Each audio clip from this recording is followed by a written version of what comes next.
Baik, kita ke negeri Bumi Kenyalan dan antara fokus hari ini ucapan penghargaan bersempena Hari Malaysia daripada komuniti orang Ulu dan Iban. Selain kisah sekumpulan pesara kesihatan tampil membantu memberi suntikan vaksin kepada masyarakat di Sibu, Sarawak. Terus bersama Norsila Talaha. Norsila. Ya, Alif, Hari Malaysia merupakan hari pembentukan kepada sebuah negara yang berdaulat dan ia perlu diraihkan oleh segenap lapisan masyarakat. Turut tidak ketinggalan menzahirkan rasa bangga dan penghargaan bersempena Hari Malaysia hari ini adalah Ketua Masyarakat daripada komuniti orang Ulu dan Iban. Ketua Masyarakat Apoh Tutuh Penghulu Nawan Luhad mewakili masyarakat orang Ulu berharap masyarakat terus proaktif dalam agenda pembangunan nasional kerana ia amat diperlukan di pedalaman. Sambutannya harus diteruskan agar generasi muda yang menjadi tonggak negara pada masa hadapan akan mengerti dan menghayati sejarah dan kebaikan negara kita dan seterusnya memupuk semangat patriotik dan atau cinta negara dan mengenang, menghargai jasa pejuang kemerdekaan negara kita.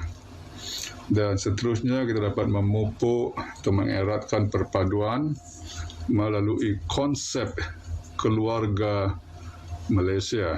Sementara itu, Ketua Masyarakat Iban Daerah Miri Penghulu Radi Elon juga berkata, dengan semangat patriotik yang tinggi dalam kalangan masyarakat, ia akan menyatukan rakyat berbilang kaum dan agama. Dan kekalkanlah keharmonian yang sedia ada untuk kita menikmati segala pembangunan yang telah dibuat oleh kerajaan selama 58 tahun ini.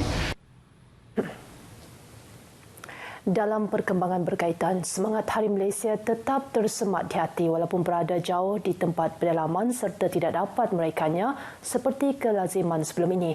Mersam Jok yang merupakan Ketua Kaum Kenyah, Long Tebila Tubau mengakui tidak dapat meraihkan sambutan Hari Malaysia di rumah panjang mereka ekoran pandemik COVID-19. Namun Mersam Jok berkata semangat itu sentiasa ada dan wajar disemai dalam diri masyarakat, khususnya generasi muda. Saya Tuan Rumah Mersam Jok dari Long Tebila Tubau sangat bergembira walaupun kami di rumah panjang jauh di pedalaman. Selamat Hari Malaysia. Selamat Hari Malaysia. Perasaan dan semangat sama dikongsikan dengan anak-anak muda yang merupakan pelajar sekolah rendah dan menengah berasal dari rumah panjang berkenaan. Nama saya Rida Fenaria. Kami ingin mengucapkan selamat Hari Malaysia. Ngadan K. Valentina. Selamat Tahun Malaysia.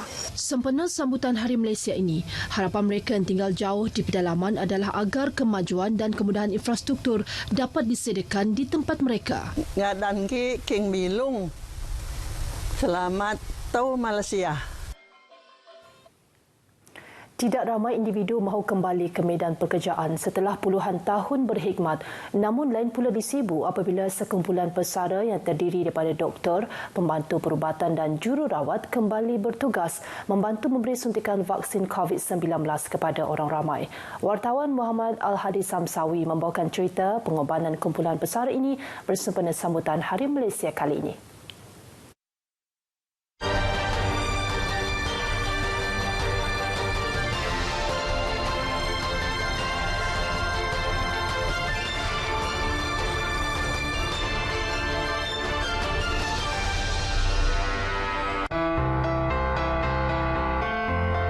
Pembukaan Pusat Pemberian Vaksin untuk Industri di Universiti College Teknologi Sarawak UCTS baru-baru ini memerlukan pemberi vaksin yang bukan dalam kalangan penjawat awam.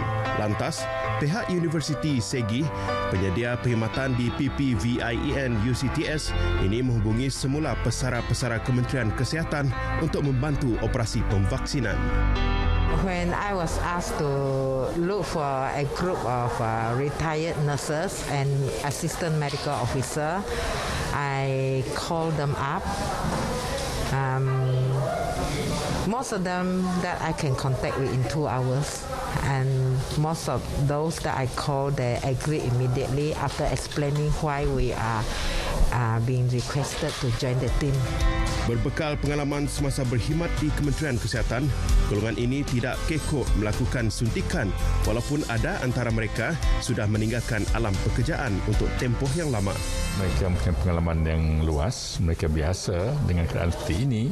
Kebanyakan mereka pernah terlibat dalam menangani wabak-wabak penyakit lain masa lampau. Dan juga tugas memberi vaksinasi memang tugas utama mereka dulu. Lebih 40,000 dos vaksin telah diberikan sepanjang pengoperasian PPVIN ini. Kumpulan pesara ini bukan sahaja bertugas di UCTS yang lengkap dengan fasiliti, tetapi juga menempuh perjalanan berjam-jam masuk ke ladang sawit untuk memberi suntikan kepada pekerja di situ. Melalui perjalanan jalan ladang, melakukan suntikan sehingga lewat malam dan bermalam di ladang. Semua ini ditempuhi dengan tabah dan rasa bangga kerana kudrat mereka masih mampu menyumbang sesuatu untuk negara. Kita sebab nak membantu mencepatkan pemberian vaksin ini kepada rakyat lah. Sebab kita memang tahu itu sangat penting lah. Sebelum ni tak pernah pergi ke ladang sawit kan. So now we got the opportunity to go and see. And then jumpa orang banyak orang macam-macam lah. Kita kita menolong jugalah kan, mencurahkan bakti kita yang di usia yang macam tu. Di sebalik puluhan ribu dos vaksin disuntik ke lengan penduduk di Sibu, pasukan ini dilihat sentiasa ceria walaupun bekerja di fasiliti vaksinasi yang berkapasiti lebih 1,500 orang divaksin setiap hari.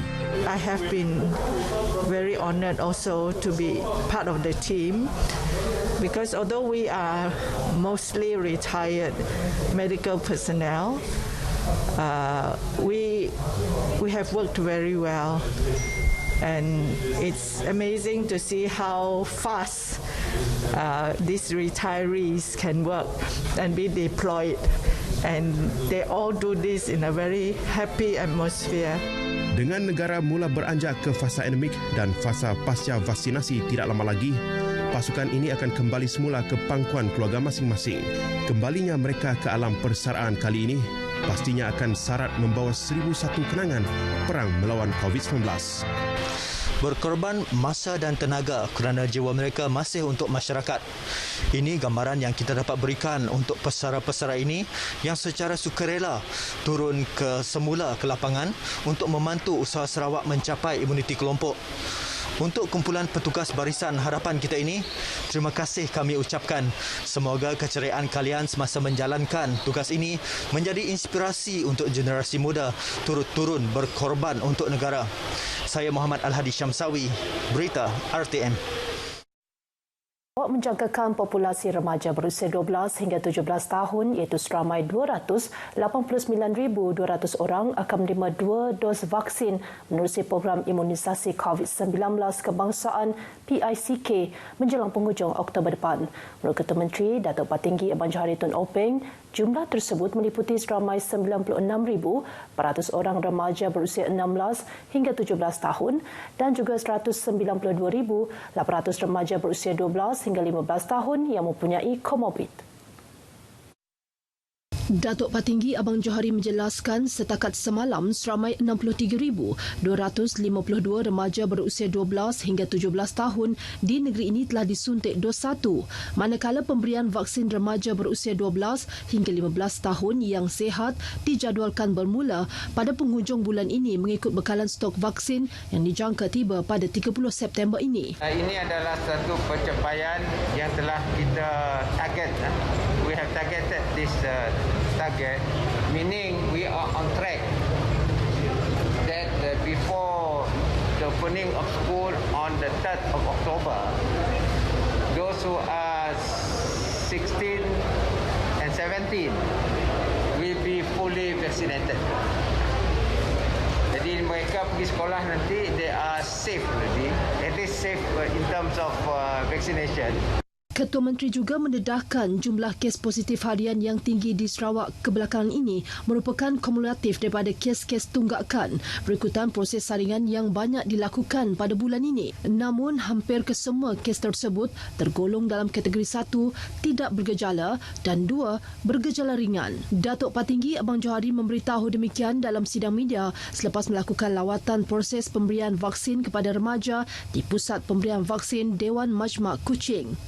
Seramai 965 orang remaja dari Kolej Vokasional Matang dan Kolej Vokasional Kuching telah disuntik dalam program imunisasi tersebut. Sementara itu, Sarawak akan mempertimbang untuk membenarkan aktiviti sukan bersentuhan fizikal. Menteri Belia dan Sukan, Dato' Abdul Karim Rahman Hamzah bagaimanapun memberitahu ia tertakluk kepada kelulusan daripada Jawatankuasa Pengurusan Bencana Negeri Sarawak yang ketika ini masih tidak membenarkan aktiviti sukan bersentuhan.